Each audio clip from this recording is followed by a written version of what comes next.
కూటమి ప్రభుత్వం వచ్చింది, లూలు కంపెనీ వచ్చింది అన్నట్టుగా కూటమి నాయకులు భలే ప్రచారం చేస్తున్నారు వాళ్ళ ఇల్లు మీడియా ద్వారా.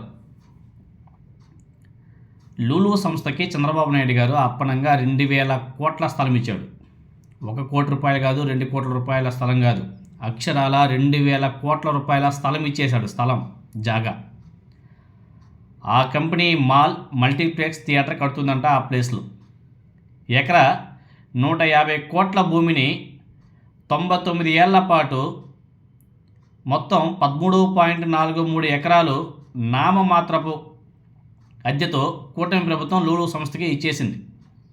ఇవే కాదండో 170 కోట్ల మేరకు రాయితీలు ప్రభుత్వం నుంచి, 100 కోట్లు చేతులు కూడా మారుతున్నాయి. ఏంటిది? ప్రజల సొమ్ము కదా. ప్రజల సొమ్ముతో ఎవడో షాపింగ్ మాల్ పెట్టుకొని బిజినెస్ చేసుకుంటానంటే వాళ్ళకి 170 కోట్ల మేరకు రాయితీలు ఎందుకండి? వాళ్ళు బిజినెస్ చేసుకొని వాళ్ళు సంపాదించుకోవడం కోసం. గతంలో ఏపీ ఆంధ్రజ్యోతి, ఈనాడు జగన్మోహన్ రెడ్డి గారి మీద ఒక విష ప్రచారం చేశారు. లూలుని తరిమేసిన జగన్ అని చెప్పేసి రాశాయి. లూలు అంటే ఒక అద్భుతమైన సంస్థ అని, వేల ఉద్యోగాలు కల్పిస్తుందని చెప్పేసి ఆ ఏబిఎన్లో, ఈనాడులో వాళ్ళ నోటుకు వచ్చేంటే రాశాయి. ఏదో వేల ఉద్యోగాలు వచ్చేసాయి, ఒక్కొక్కరికి 50,000 60,000 శాలరీలు ఇచ్చేస్తారు అన్నట్టు బిల్డప్లు ఇచ్చాయి. లూలు అంత అద్భుతమే అయితే మీరందరూ ఒకసారి ఆలోచన చేయాలి. ఎందుకంటే ఈ రోజులు అందరూ విజ్ఞానులే.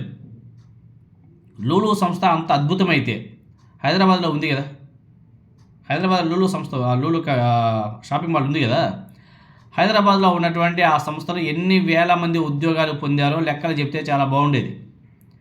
వ్యాపారాలు చేసి లాభాలు పొందుకునే వాళ్ళకి ప్రభుత్వం ఎందుకు వనరులు కల్పించాలి అనేది నా మొదటి ప్రశ్న. వారికి రాయితీలు ఎందుకు ఇవ్వాలి అనేది నా రెండో ప్రశ్న. ఏ బిజినెస్ మ్యాన్ అయినా సరే లాభాలు ఉంటాయని అనుకుంటేనే వాళ్ళు వ్యాపారాల్లోకి వస్తారు. అదేవిధంగా ఆంధ్రప్రదేశ్లో వాళ్ళకి ఏదో లాభం ఉంటేనే వాళ్ళు అక్కడికి వచ్చి షాపింగ్ మాల్లో అవి కట్టాలనేసి అనుకుంటారు. వారికి మార్కెట్ ధరకి భూమి, ఏదో కొన్ని రాయితీలు ఇస్తే ఎవరు కూడా పట్టించుకోరు. ఎవరైనా ఇస్తారు, ఏ ప్రభుత్వాలైనా సరే ఇవ్వాల్సిందే. ఏదో ఇవ్వాలి, నార్మల్గా ఇవ్వాలి, యాజ్ పర్ గవర్నమెంట్ రూల్ ఇవ్వాలి. కానీ ఇక్కడ మెయిన్ తప్పేమంటే ప్రజల సొమ్ముని వాళ్ళకి అప్పనంగా ఇచ్చేస్తున్నారు. వేల కోట్ల భూమిని అప్పనంగా ఇచ్చేస్తున్నారు. అంతేకాకుండా వాళ్ళకంతా కూడా మళ్ళీ రాయితీలు కూడా ఇస్తున్నారు, 100 కోట్లు. ఎందుకంటే వీళ్ళకి ముడుపులు కావాలి కాబట్టి. వాళ్ళకి రాయితీలు ఇస్తేనే దాంట్లో నుంచి వీళ్ళకి ముడుపులు వస్తాయి. ఇది జగమెరుగని సత్యం. అందరి హయాంలోనే జరిగింది ఇది. గతంలో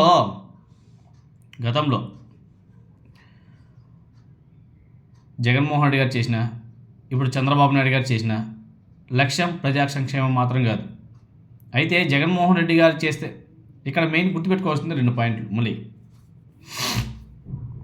దీన్నే కానీ ఒకవేళ జగన్మోహన్ రెడ్డి గారు చేసి ఉంటే, జగన్మోహన్ రెడ్డి గారి ద్వారా వచ్చి ఉంటే ఎల్లో మీడియా, పచ్చ మీడియా ఏమని మురిగేది?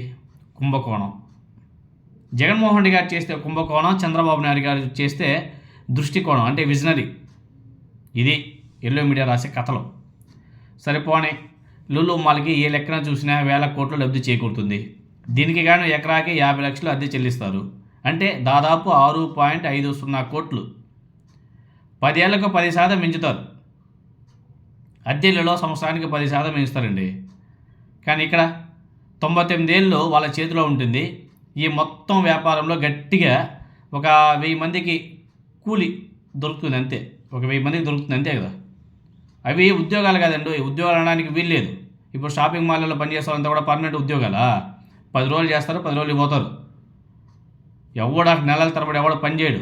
అక్కడ కూలి, ఈరోజు వెళ్ళామా, 12 గంటలు డ్యూటీ చేసినామా, డబ్బులు తీసుకున్నామా, పోయినామా అంతే. ఎందుకంటే రోజుకి గట్టిగా 12 గంటలు పని చేయించుకొని వాళ్ళకి ఇచ్చేది గరిష్టంగా మనకు తెలిసి 15,000 రూపాయలు. 15,000 రూపాయలు, 11 నుంచి 15,000 రూపాయలు మ్యాక్సిమం. ఈ మాత్రం స్విగ్గీ, జొమాటో కూడా చేస్తుంది కదా, దాంట్లో చేసినా కానీ వస్తాయి కదా ఇంకా ఎక్కువగానే.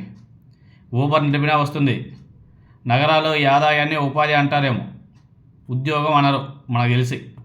10 ఏళ్ళు డ్యూటీ చేసుకొని వచ్చేసి డబ్బులు తీసుకొచ్చే వాళ్ళని ఉద్యోగస్తులు అంటారా? అనరు, ఉపాధి అంటారు. లూలు మాల్ వల్ల చుట్టుపక్కల కనీసం అన్న కానీ ఒక 100-200 దాకా చిల్లర దుకాణాలు మూతపడతాయా? అంటే ఎటువంటి డౌట్ లేదా? అంటే అక్కడ 200 మంది ఉపాధి పోయినట్టే కదా. 200 మందికి పోతుందో 300 మందికి పోతుందో అక్కడ సిచ్యువేషన్ బట్టి. అక్కడ ఫైనల్గా 800 మందికి పని కల్పించే లూలు సంస్థ కోసం చంద్రబాబు నాయుడు గారు అక్షరాల 2000 కోట్ల ప్రజల సొమ్ముని సమర్పిస్తున్నాడు. దీన్నే ఆయన సంపద సృష్టి అనేసి అనుకుంటున్నాడు. ఇలాంటి వ్యాపారాల్లో చంద్రబాబు నాయుడు గారు బాగా ఆడి తెరిపాడు. ఇక్కడ వాళ్ళేమో బాగానే ఉంటారు, చివరికి ప్రజల్లోకి మిగిలేదేంది? చెవిలో పువ్వు తప్ప. అంటే ఏ విధంగా ప్రజల్ని మోసం చేస్తున్నాం అనేది ఒకసారి ప్రజలందరూ కూడా ఆలోచన చేయాలి.